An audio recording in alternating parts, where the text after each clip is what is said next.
I bought this 150-year-old house almost a year ago, and here's how it looked on day one in the living room. Woo! I should probably not rip the wood on the casing, but I don't think it's coming off. God.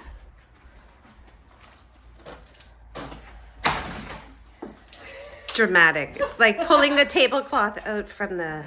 3, 2, 1. Amazing. Let's get some of this open. First things first, these carpets had to go. If you could smell a video, you would smell 60 years of pipe smoke and cigarette smoke and urine and cats and I don't know what else. But anyway, there was lots of underlay. There were tacks all around the edges that I had to pull up with a hammer and a pry bar. And then there was this subfloor underneath, which also held a lot of odor. So, you know, a lot of people were like, just put flooring on top of it. But I was like convinced that there was beautiful floorboards underneath and that I needed to see them. And so at this point, I was just so determined. No amount of hard work was going to stop me. Okay, so now that I know what is under those floors, which is beautiful wide plank floors, the next task is to pull up basically every nail in the floor, which is roughly 8 million. So that's going to take a little while and be really tedious. Here we go.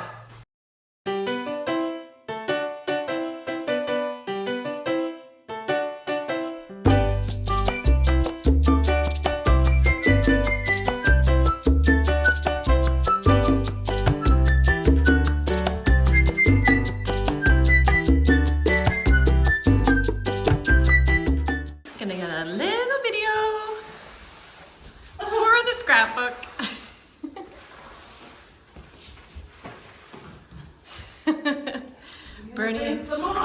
Bernier Sisters Powerhouse. Dirty water. Yeah, that's pretty gross. Look how clean those baseboards are looking. Cameras are amazing. Really good. Look at that one there.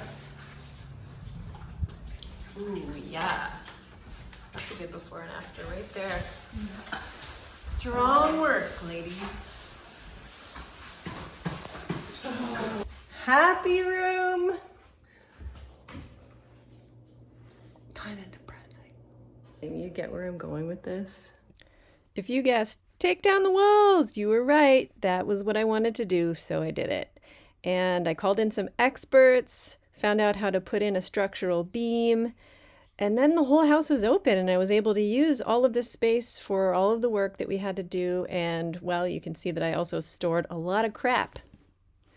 Then I moved on to taking off the wallpaper. It must have been just around Christmas time. While I was doing this, Steve was busy at work in the front room fixing the plaster. He's really good at fixing old plaster. And so anywhere there was a crack, it got mudded over and then it dried and then he did another coat. So when he was all done there, we were ready to paint it.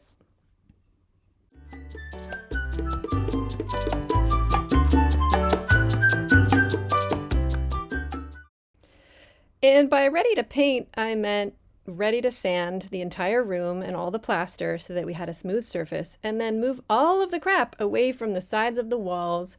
At this point, I was still drywalling other places in the house, so I had loads of drywall around. I have trim there.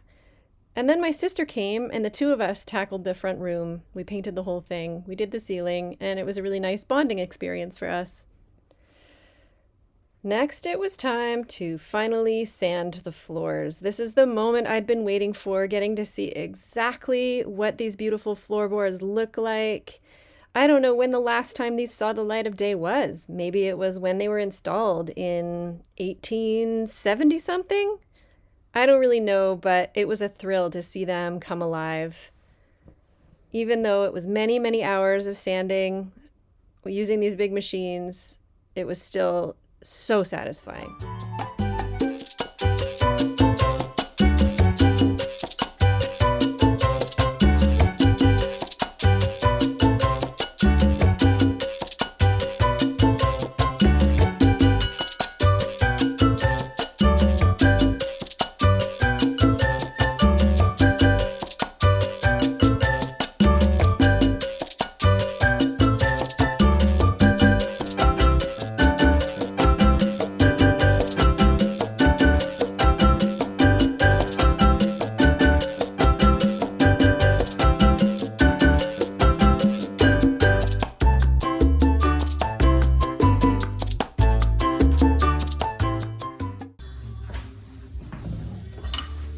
So this window, I'm pretty sure is painted shut.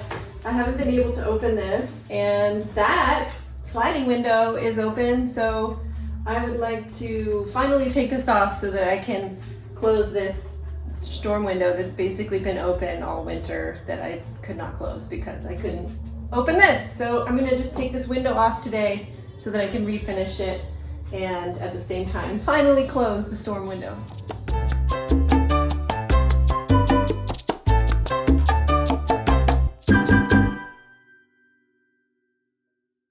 Okay, so I finally finished doing all of the refinishing of this part of the house. This is the only part of the house that really looks like it did when I first got the house. I changed as little as possible about this room.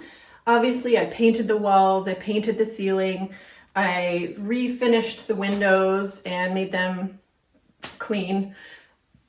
I refinished the baseboards and I peeled up the carpet, peeled up the subfloor, took out all the nails, sanded it down, and varnished the floor. I'm finally at the kind of decorating phase of the living room, and that's what I'm doing today. Yay! Got this original Monet painting, you guys. Yep, it's original.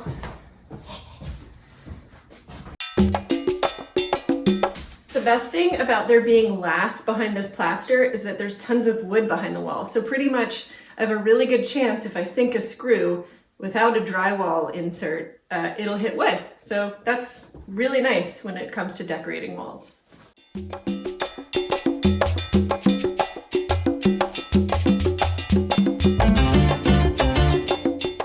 All right, I finally found this curtain hardware. But there's only one end, so the other one is somewhere in this house and I will find it, but not today. So.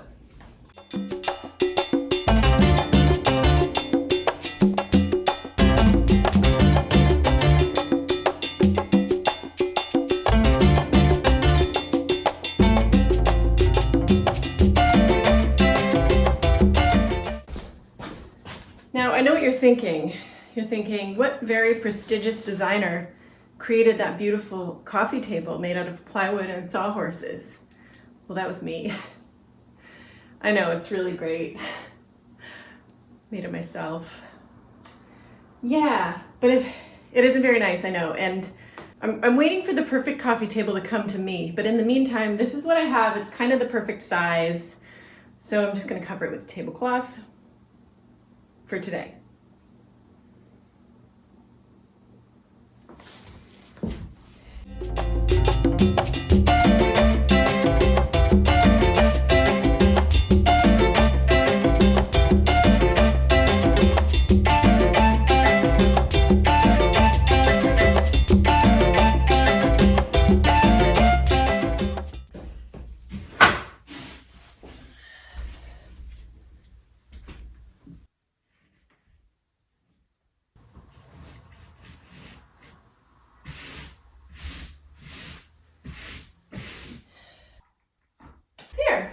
Now, I know what else you're probably thinking.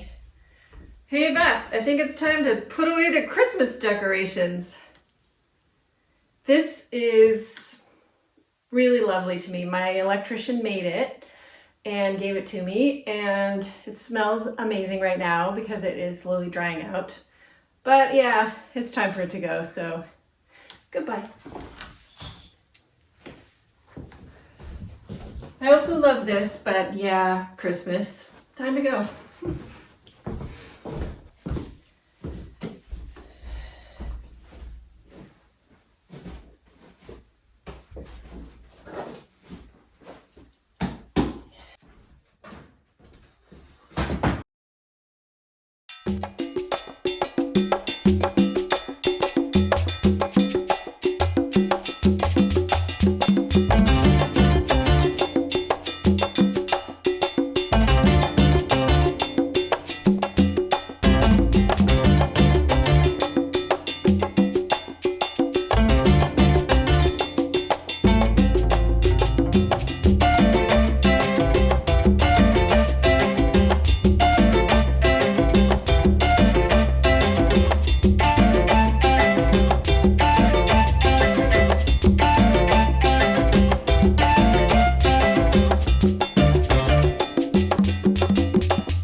wondering about this wood stove here.